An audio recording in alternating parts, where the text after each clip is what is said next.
সরকারি সম্পত্তি চুরির পরে এবার রাতের অন্ধকারে বালি চুরি করে পাহাড় করে রাখার অভিযোগ উঠল খোদ অঞ্চল প্রধান প্রদীপ কুণ্ডুর বিরুদ্ধে।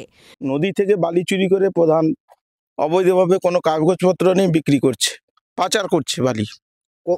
কোথায় বাজার করতে খবর আছে আপনার কাছে? না, আমাদের কাছে খবর নেই।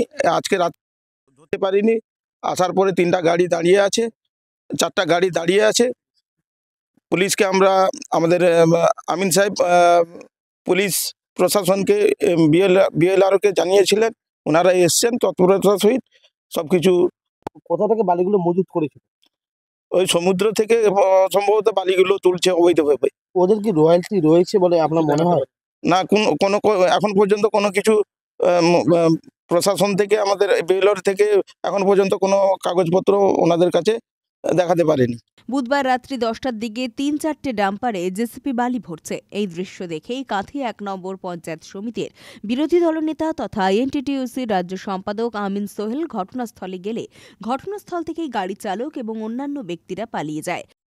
ঘটনা বলতে আজকে 9টা সাড়ে 9টার দিকে, সম্ভবত 10টার দিকে এপাশ থেকে আমি যাচ্ছিলাম। এটা আমার পঞ্চায়েত সমিতি জোন, এখান থেকে আমি নির্বাচিত। এটা বিরামপুর গ্রাম। বিরামপুর আপনারা দেখতে পাচ্ছেন এখানে আইলা সেন্টার রয়েছে। আইলা সেন্টারের সামনে পুরো ফাঁকা একটা মাঠ। তো আমরা যখন যাচ্ছিলাম দেখলাম যে প্রচুর বালি এখানে জমায়েত হয়ে আছে। প্রচুর মানে আড়িয়ার মতো বালি এখানে জমায়েত হয়ে আছে, পাহাড়ের মতো বালি। তো নিশ্চিতভাবে এটা দেখে যখন আমি নিচে নেমে আসি তখন দেখি 3টা থেকে 4টা ডাম্পার এবং জেসিপি রয়েছে। সেই জেসিপি মাটিটা তুলে ডাম্পারে ভর্তি করছে। আমরা এখানে আমাদেরকে দেখে ওনারা কিন্তু চলে যান। তো আমি জিজ্ঞেস করি, ওনারা সেখানে ছিলেন, কেউ কিছু বলতে চাননি। এই গ্রাম সভাটা হচ্ছে ভারতীয় জনতা পার্টি থেকে মাজলাপুর অঞ্চলের যিনি প্রধান, উনার এই সভা থেকে উনি জয়ী মেম্বার, এই গ্রাম সভার উনি মেম্বার। এবং সন্ধ্যার সময়ও উনি এখানে ছিলেন, আমরা দেখেছি। উনার নাকের ডগায় এবং উনার সামনে উনার নেতৃত্বে যেভাবে বালি প্রচার হচ্ছে আমরা হাতে নাতে ধরেছি আপনাদের সামনে। আমি হাতে নাতে ধরে আমি আরআই সাহেব, বিএলআরও সাহেবকে খবর দিই, বিডিও সাহেবকে খবর দিই, ওসি সাহেবকে খবর দিই। নিশ্চিতভাবে তৎপরতার সহিত আরআই সাহেব এসছেন, ওসি সাহেব পাঠিয়েছেন, ফোর্স পাঠিয়েছেন নিশ্চিতভাবে। তৎক্ষণাৎ আমির সোহেল খবর দেয় বিএলআরও অফিসার এবং পুলিশকে। ঘটনাস্থলে এসে পৌঁছয় বিএলআরও আধিকারিক এবং পুলিশ।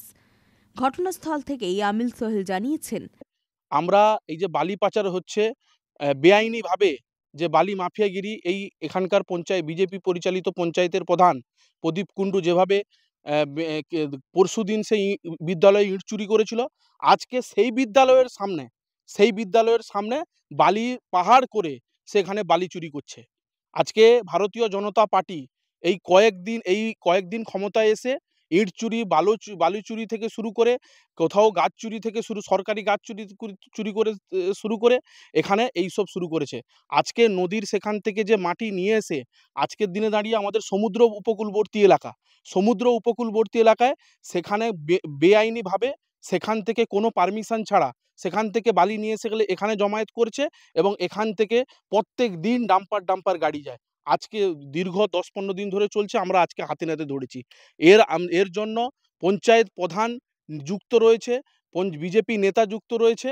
আমরা নিশ্চিতভাবে এর পঞ্চায়েত প্রধানের শাস্তি দাবি করছি এবং আমরা এর জন্য পঞ্চায়েত প্রধানের বিরুদ্ধে আগামী দিনে বৃহত্তর আন্দোলনে নামব।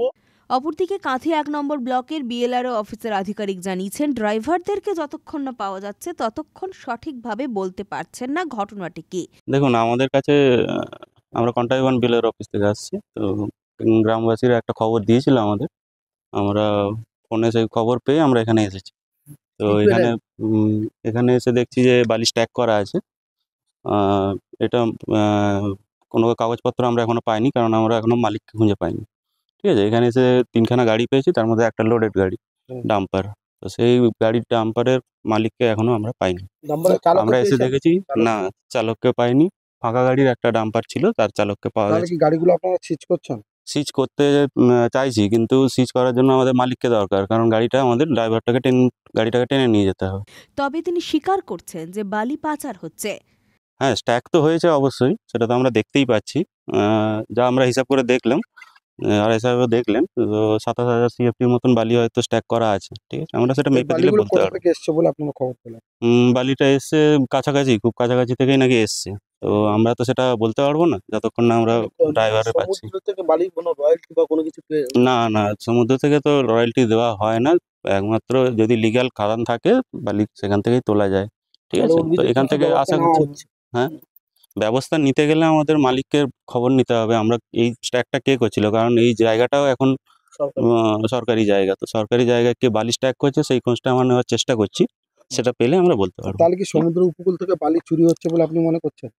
না, সেটা না দেখলে আমরা এই বালিটা কোথা থেকে আসছে সেটা না জানতে পারলে তো আমরা সেটা বলতে পারছি না, তবে এখানে স্ট্যাক হয়েছে এবং এখনো পর্যন্ত লিগ্যাল কোনো কাগজ ওনারা দেখাতে পারেননি, সেরকম আমরা কোনো মালিককে পাইনি এখনো পর্যন্ত, যে এই বালির মালিকটাকে, দাদা, সেটা আমরা জানতে চেষ্টা করছি, আমরা দেখছি, খোঁজ খবর নিচ্ছি। রঞ্জন মাইতির রিপোর্ট, খবর BCBS।